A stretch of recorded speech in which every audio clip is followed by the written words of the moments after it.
Cette petite conférence d'une dizaine de minutes a pour objectif de vous permettre de mieux comprendre les temps anglais. Composer un temps en anglais, c'est un petit peu comme composer un hamburger. C'est-à-dire que vous allez avoir un certain nombre d'options à partir desquelles vous allez choisir en fonction de ce que vous souhaitez exprimer. Regardons votre première série d'options. Vous allez vous demander si ce dont vous parlez est vrai au moment où vous le dites ou pas. Si c'est vrai, vous allez opter pour le présent. Par exemple, I smoke. Si vous souhaitez formuler une question, vous allez utiliser l'opérateur do. Do you smoke? Si vous souhaitez négativer, il vous faudra simplement négativer do. I do not smoke ou I don't smoke. Petite parenthèse. En anglais, après when, as soon as, on utilise le présent, contrairement au français qui lui utilise le futur. When I'm a doctor, I will work in a hospital. Lorsque je serai médecin, je travaillerai à l'hôpital. I'll let you know as soon as I get the results. Je vous dirai dès que j'aurai les résultats. Si ce n'est pas vrai, vous allez opter pour un prétérit, soit parce que ça n'est plus vrai. I smoked when I was young. C'était quand j'étais jeune. Si vous devez formuler une question, il vous faudra simplement mettre do au prétérit. Did you smoke when you were young? Et si vous souhaitez négativer, à ce moment-là, il vous faudra simplement négativer did. I didn't smoke when I was young.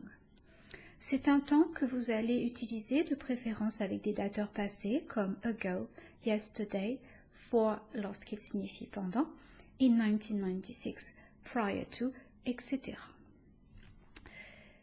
Soit parce que ça n'est pas encore vrai, auquel cas cela correspondra à de l'irréel. Exemple, if I were you, si j'étais toi, mais je ne suis pas toi. I wish you saw a doctor, j'aimerais que tu vois un médecin. In case he died, au cas où il mourrait. I would rather he took antibiotics. Je préférerais qu'il prenne des antibiotiques. Comme vous pouvez le voir, il s'agit d'un temps qui va correspondre en français, au conditionnel, au subjonctif et également à l'imparfait.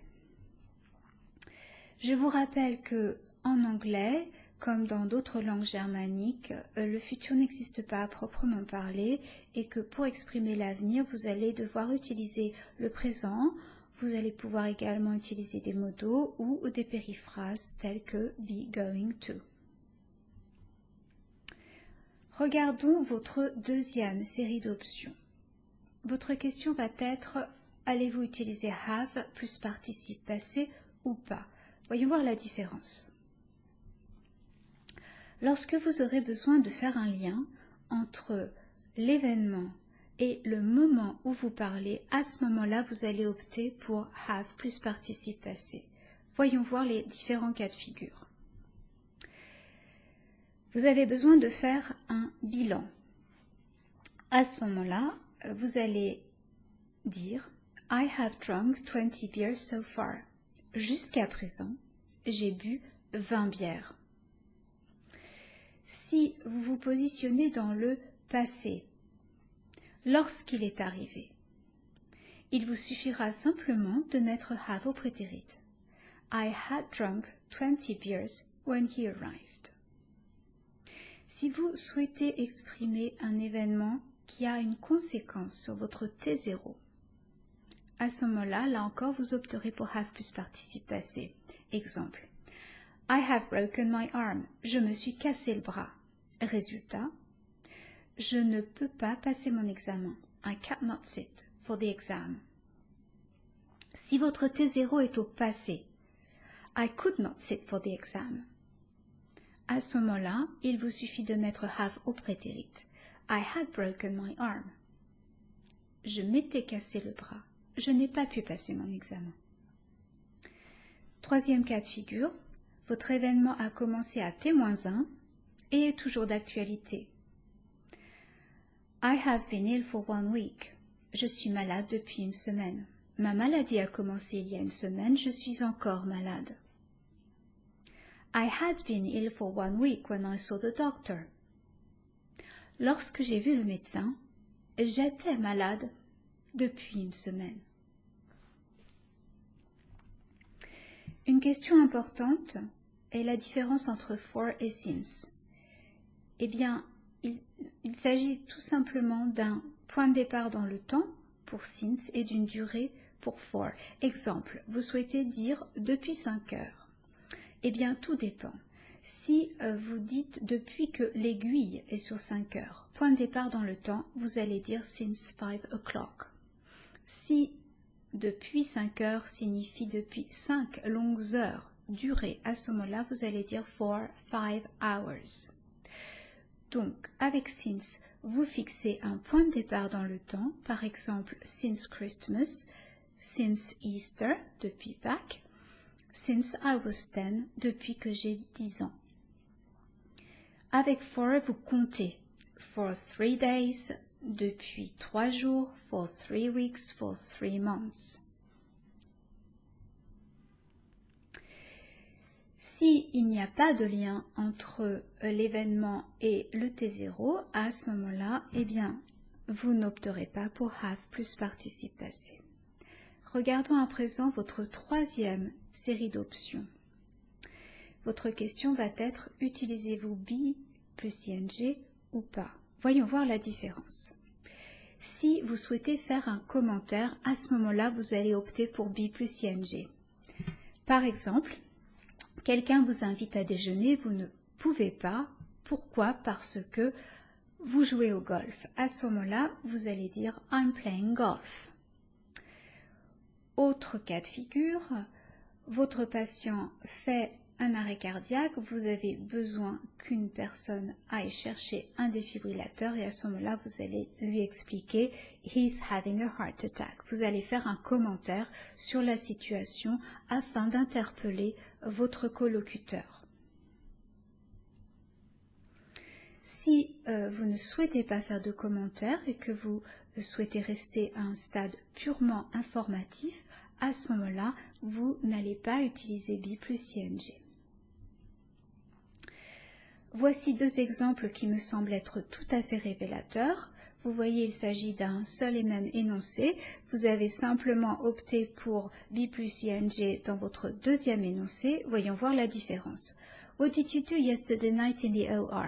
Là, vous êtes au stade de l'information. Vous demandez donc à votre collocuteur de vous dire simplement ce qu'il a fait au bloc opératoire hier. Simple demande d'information. Dans votre deuxième phrase, What were you doing yesterday night in the OR? Vous demandez à votre collocuteur de se justifier, de justifier sa présence dans le bloc opératoire. Et vous voyez, votre intention est tout à fait différente. Lorsque vous additionnez vos options, voilà ce que ça peut donner. Dans votre premier énoncé, You have been drinking. Vous vous situez au présent. You have. En même temps, cet événement a une conséquence directe sur le moment où vous parlez. Et donc, vous avez opté pour have plus participe passé. Vous avez également opté pour be plus ing dans votre troisième série d'options afin de montrer que vous commentez une situation. You have been drinking. Vous avez bu ma parole. Deuxième énoncé, You were operating on a brain. Cette fois-ci, vous vous positionnez dans le passé. Donc, vous avez opté pour un prétérit. Ça n'est plus vrai au moment où vous parlez. Vous n'avez pas choisi have plus participe passé, car il n'y a pas de conséquence de l'événement sur le T0. Enfin, vous avez opté pour be plus ing. Vous vous situez donc au stade du commentaire. Vous commentez « You were operating on a brain ». Vous étiez en train d'opérer un cerveau. Troisième cas de figure, troisième énoncé « I had been horse riding for years when I fell off the horse ». Vous vous positionnez au prétérit. Vous avez opté pour have plus participe passé, c'est-à-dire que vous expliquez, vous dites qu'il y a un lien entre le T-1 et le T0. Enfin, vous avez choisi be plus ing. Vous vous situez donc au stade du commentaire. I had been horse riding for years when I fell off the horse. Je pratiquais l'équitation depuis des années lorsque je suis tombée de cheval. En fait, ce que vous dites, c'est « Je n'aurais pas dû tomber de cheval, j'étais une cavalière émérite. » Donc, commentaire. Voilà, j'espère que vous aurez compris comment les temps anglais fonctionnaient. Cela me semble beaucoup plus simple que des temps français qui sont au nombre de 16. Vous voyez, là, vous avez 2 temps à proprement parler, 3 séries d'options.